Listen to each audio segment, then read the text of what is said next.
Welcome to iDream media. So జనరల్గా B12 deficiency చాలా మందిని ఇబ్బంది పెడుతూ ఉన్న సమస్య. అయితే దీనికోసం రకరకాల టాబ్లెట్స్ అనేవి తీసుకుంటూ ఉంటారు. అలా కాకుండా ఒక కర్రీ ఉందండి జనరల్గా మనం చేసుకునేదే. కానీ కొన్ని రకాల వెజిటబుల్స్ కాంబినేషన్లు ఈ కర్రీ చేసి తీసుకుంటే కనుక పూర్తి స్థాయిలో ఈ బి కాంప్లెక్స్ని మనం పొందవచ్చు. సో దీని గురించి నేను పూర్తి వివరాలు తెలుసుకుందాం. మీరు మనతో పాటు ఉన్నారు ప్రముఖ vegetable therapist and sun spiritual society founder Vikramaditya Guruji గారు. గురుగారు నమస్కారం అండి. సూర్యస్మితలి గురూజీ, జనరల్గా ఆహారంతో మనము అనారోగ్య సమస్యలకు చెక్ పెట్టడం ఎలాగో మీరు చెప్తూ ఉంటారు. అయితే ఈ B12 డెఫిషియన్సీ వచ్చింది, చాలా రకాల హెల్త్ ఇష్యూస్ వచ్చాయి దానివల్ల అని చెప్తుంటారు. B12 డెఫిషియన్సీ వస్తే చాలా ఫెటిక్ ఉంటుంది, సో ఏ పని చేయలేక నిస్సత్తుగా ఉంటారు, చాలా పెయిన్స్ వస్తూ ఉంటాయి, ఇట్లా చెప్తూ ఉంటారు.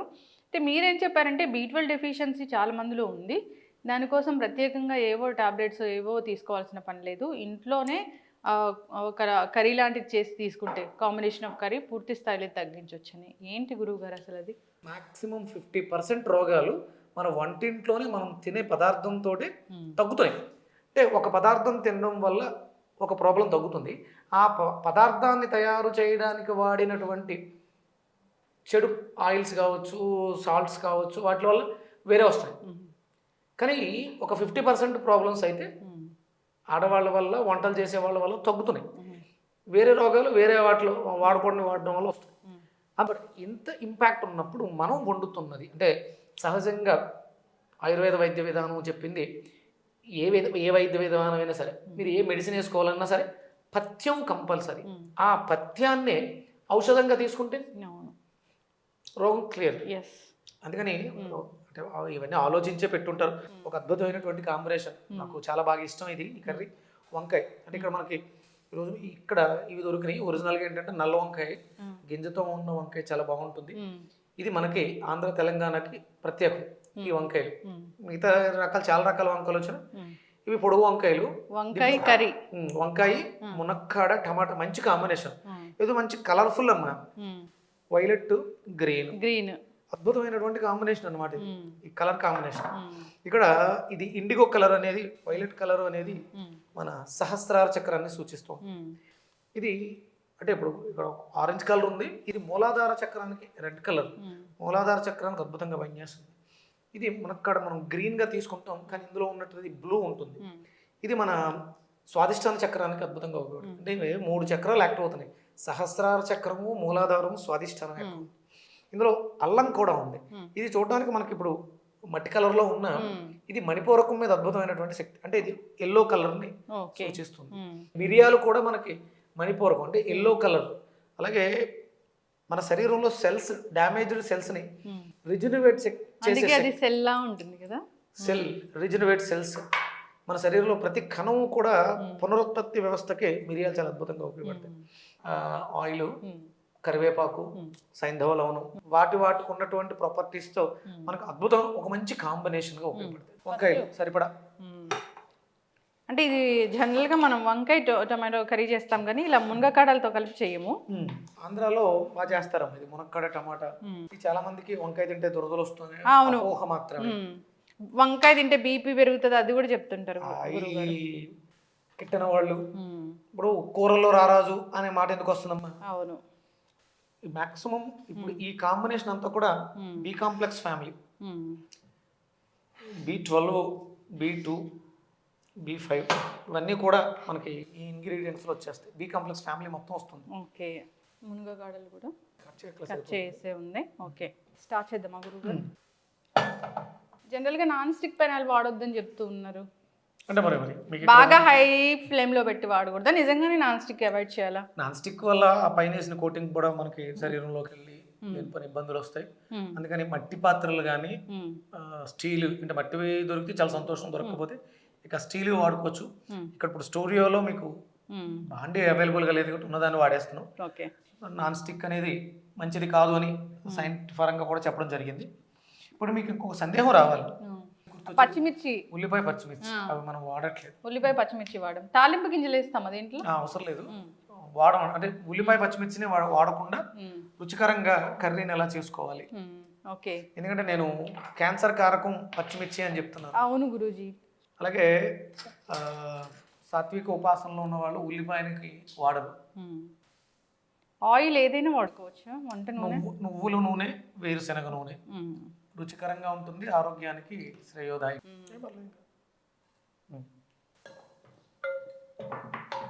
ఇందులో చాలా మంది అంటే వెల్లుల్లిపాయ కూడా వేసుకుంటారు, అల్లం వెల్లుల్లి పేస్ట్ చేసుకుంటారు, ఇంకా టేస్టీగా ఉంటుంది. వెల్లుల్లిపాయలు వేయచ్చు గురుగారు? వెల్లుల్లి, అల్లం వెల్లుల్లి పేస్ట్. సో అల్లం వేస్తున్నాం మనం. అల్లం ఎక్కువ వాడుకోవడం వల్ల చాలా ఉపయోగాలు ఉన్నాయి, అల్లం బాగానే వాడుకోవచ్చు.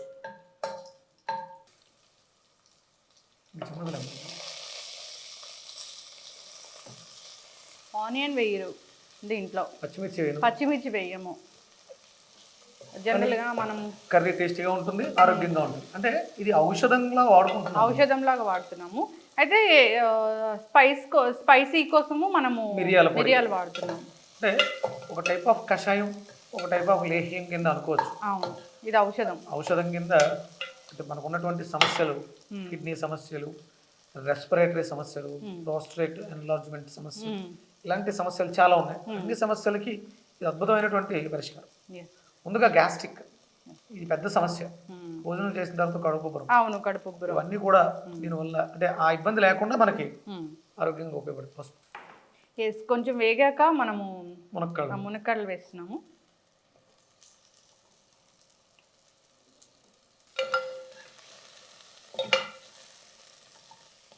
వీక్లీ వన్స్ అయినా అలా తీసుకోవచ్చు గురూజీ? తీసుకోవాలమ్మా. అంటే ప్రధానంగా ఇక్కడ ఇది రైస్లో కన్నా రోటీ అలాంటి మధ్యాహ్నం లంచ్లో పెట్టుకుని తింటే మనకు కావలసినటువంటి అంటే ఈ కిడ్నీ ప్రాబ్లమ్స్తో బాధపడే వాళ్ళకి, కిడ్నీ స్టోన్స్తో బాధపడే వాళ్ళకి, కిడ్నీ డయాలసిస్తో బాధపడే వాళ్ళకి, షుగర్ పేషెంట్స్కి ప్రధానంగా చాలా అద్భుతంగా పనిచేస్తుంది. జనరల్గా ఇలాంటి పేషెంట్స్ ఎవరైనా ఇంట్లో ఉంటే వాళ్ళకి ఏది పెట్టాలన్నా మూడు రకాల సమస్యల నుంచి ఇది అద్భుతంగా పనిచేస్తుంది. గట్ హెల్త్ బాగవుతుంది, డైజెషన్ ఇష్యూస్ ఉన్నది. మన ప్రధానంగా గ్యాస్ట్రిక్ దానికి అద్భుతంగా ఉపయోగపడుతుంది. అందరూ కూడా ఈ అలవాటు చేసుకోవాలి. మీరు అన్నట్లుగా ఈ పెప్పర్ వాడడం అలవాటు చేసుకుంటే కనుక ఈ కారం వల్ల వచ్చే అనారోగ్య సమస్యలు దూరం అయిపోతాయి. చాలా కాంప్లికేషన్స్ అమ్మా, మేజర్ కాంప్లికేషన్స్ అన్నీ వాటి వల్ల వస్తాయి. అంటే భయం, ఈ కొనకపోతే ఇవి లేకపోతే తినరు. పదార్థానికి ఉన్నటువంటి రుచి వల్ల రుచిని ఇవ్వగలిగితే దేన్నైనా మనం ఛేదించగలం. పసుపు వేస్తాము, ఎంత వేస్తామా? ఎక్కువే వేస్తాము, ఎక్కువ వేయాలి. పసుపు మంచిది, యాంటీ క్యాన్సర్ ప్రాపర్టీస్, కానీ మనం చిటికెడు పసుపు వేస్తాం. ఎంతవరకు పనిచేస్తుంది అది? తర్వాత ఏదో మళ్ళీ పాలల్లో కలుపుకునేవి తాగేస్తాం. ఇక్కడ ప్రాసెస్లో అద్భుతంగా ఉపయోగపడుతుంది. వీలైతే టమాటా పేస్ట్ చేసేసుకుంటే బాగుంటుంది. పేస్ట్ చేసి మనం కూడా పేస్ట్ చేసి.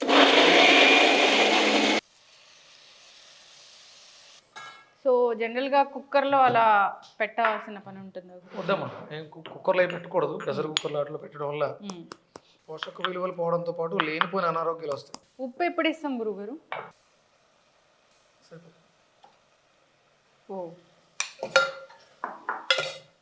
మిరియాల పొడి సరిపడా, ఇది కొంచెం ఎక్కువ వేసుకోవచ్చు. మిరియాల పొడి ఎంత ఎక్కువ వాడితే అంత మంచిది. మన బాడీ అంటే ఇప్పటివరకు మనం ఎసిడిక్ నేచర్ ఫుడ్స్ తిని ఎసిడిక్ వాటర్స్ తాగి పాడు చేసుకుని ఉన్నాం కాబట్టి మిరియాల పొడిని ఎక్కువగా వాడడం వల్ల బాడీ ఆల్కలైన్ అవుతుంది. కొత్తిమీర యాడ్ చేస్తాము. ఇది ఎక్కువగా కావాలి అంటే అన్నంలో రైస్లో తీసుకుందాం అనుకుంటే కొన్ని వాటర్ వేసుకుంటాం, కాసేపు ఉడుకుతుంది. లేదనుకుంటే ఇలాగే ఇది ఒక సెమీ కుక్, హాఫ్ కుక్ అనమాట, హాఫ్ బాయిల్డ్, ఇలా తీసేసుకోవడం వల్ల ఈజీగా డైజెషన్ అవడంతో పాటు రెస్పిరేటరీ సిస్టమ్స్కి, ఊపిరితిత్తులు ఆస్మాతో బాధపడుతున్నారంటే వాళ్ళకి కంపల్సరీ B12 డెఫిషియన్సీ ఉంటుంది. B12 డెఫిషియన్సీని, బి కాంప్లెక్స్, ఎనర్జీ లెవెల్స్ తక్కువగా ఉంటాయి, కాసేపు నడిస్తే ఆయాసం వస్తుంటుంది, లేకపోతే యూరిన్ ప్రాబ్లమ్స్ ఉంటాయి, ఇంకా ప్రోస్టేట్ ఎన్లార్జ్మెంట్, ఇలాంటి వాటిలన్నిటికి కూడా అద్భుతంగా మనకి సింపుల్ కాంబినేషన్. ఎవరు కనిపెట్టారో తెలియదు కానీ ఇది ఒక అద్భుతమైనటువంటి కాంబినేషన్. మునగకాడలు, టమాటో, అంతే సింపుల్. మనం రెగ్యులర్గా తింటూ ఆనియన్ ఏముంది, ఇప్పుడు మనం పచ్చిమిర్చి వాడలేదు, ఆనియన్ వాడలేదు. అంటే తిన్న తర్వాత టేస్ట్ చూసి చెప్పండి. కావాల్సిన వాళ్ళు దీంట్లో అల్లం వెల్లుల్లి పేస్ట్ వేసుకుంటారు, మనం అల్లం ఒకటే వాడాం. వెల్లుల్లి లేకపోయినా పర్లేదు, అల్లం పేస్ట్ అయినా వేసుకోవచ్చు. ఇంకా చిక్కగా కావాలనుకున్న వాళ్ళు ధనియాల పొడి చేసుకుని వేసుకుంటారు, అది కూడా మంచిది. ధనియా బదులు మనం కొత్తిమీర వేస్తాం. ఎస్, అన్ని రకాల అనారోగ్య సమస్యలకు ఒక కర్రీ చెక్ పెడుతుంది. అంటే ఆహారం ఔషధంలాగా పనిచేస్తుంది. కిడ్నీకి పనిచేస్తుంది, ఊపిరితిత్తులకు పనిచేస్తుంది, చాలా అద్భుతంగా. ఎస్, చక్కటి ఇన్ఫర్మేషన్ గురువు గారు. అందరూ కూడా ఇది తయారు చేసి తీసుకోవాలని కోరుకుందాం. ఇది డిష్ అవుట్ చేద్దామండి.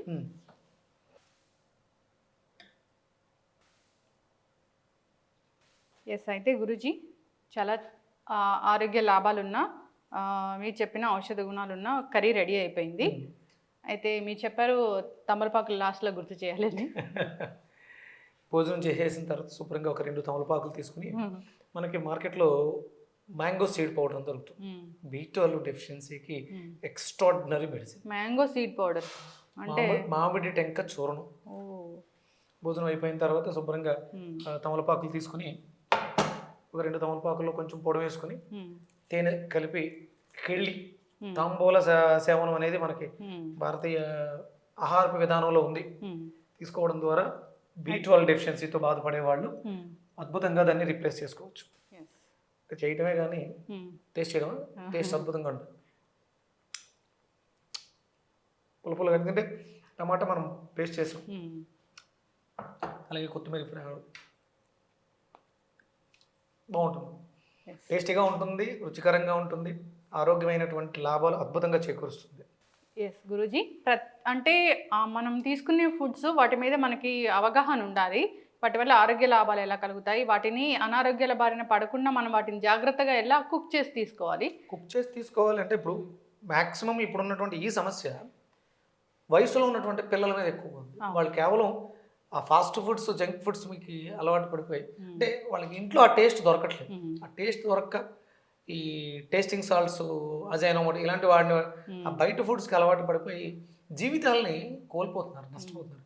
అందుకని తల్లులు ఈ ప్రతిదాన్ని ఎక్స్ప్లెయిన్ చేస్తూ పిల్లలకి చిన్న వయసు నుంచే ఇలాంటి ఆహారం పెట్టడం ద్వారా వాళ్ళ ప్రవర్తనలో కూడా, అంటే ఏదో వెజిటేబుల్ అంటే తీసి పారేస్తారు, వెజిటేబుల్స్తో మన బాడీలో వ్యక్తిత్వ వికాసం వస్తుంది. ఇప్పుడు ఒక్కొక్క దానికి ఒక్కొక్క క్వాలిటీ, హంబుల్నెస్. ఇప్పుడు ఆయాసంతో ఉన్నవాడు ఎగసి పడుతూ ఉంటాడు. ఆయాసం అంటే సహజంగానే కోపం అధికంగా ఉంటుంది వాళ్ళలో, ఆవేశము ఆయాసం. ఆయాసం ఉన్న వ్యక్తి ఆవేశపరుడు. రెండింటిని తీసుకుంటే మునక్కాడ తినడం ద్వారా ఆ ఆయాసము తగ్గుతుంది, అతిగా రెస్పాండ్ అయ్యి గొడవలకు వెళ్ళేటువంటి దాంట్లో ఆలోచన ఉండదు. అంటే జనరల్గా మీరు చెప్తారు వెజిటబుల్ జ్యూసెస్లో మునగకాడలు రెస్పిరేటరీ ఇష్యూస్ని కరెక్ట్ చేస్తాయి. వ్యక్తిగతంగా కూడా మానసికంగా కూడా వాళ్ళలో ఆ పరిపక్వతను తీసుకువస్తే గుణం కాయగూరలకు ఉంది. అందుకని వెజిటబుల్స్ బాగా ఎక్కువ విరివిగా వాడుకోవాలి. అందులో ప్రధానంగా ఇప్పుడున్నటువంటి సమస్య B కాంప్లెక్స్ డెఫిషియన్సీ, అది B2, B6, B5, B12 ఇవన్నీ డెఫిషియన్సీస్ ఉంది. అంటే సరిగ్గా అవగాహన లేక ఆహారాన్ని వండే విధానం, గాలి వెలుతురు పుష్కలంగా వచ్చే చోట మనం వంట చేసుకోవాలి. ఇప్పుడంతా కూడా డార్క్నెస్, అలాగే కుక్కర్స్, అందుకని ఓపెన్గా ఉండాలి. పాత్రల్లో మనం వండుతున్న పాత్రలను కూడా చాలా జాగ్రత్తగా, అల్యూమినియం వాటిలో వండకూడదు. స్టీల్ కానీ, మట్టి కానీ, లేకపోతే ఇత్తడి కానీ ఇలాంటివి వండుకోవడానికి శ్రేయస్కరం. మట్టి చాలా ఉత్తమం, మట్టి దొరకదు. ఇవి ఇత్తడి పాత్రలు తీసుకోవచ్చు, ఇత్తడి కాస్ట్ ఎక్కువ ఉంది.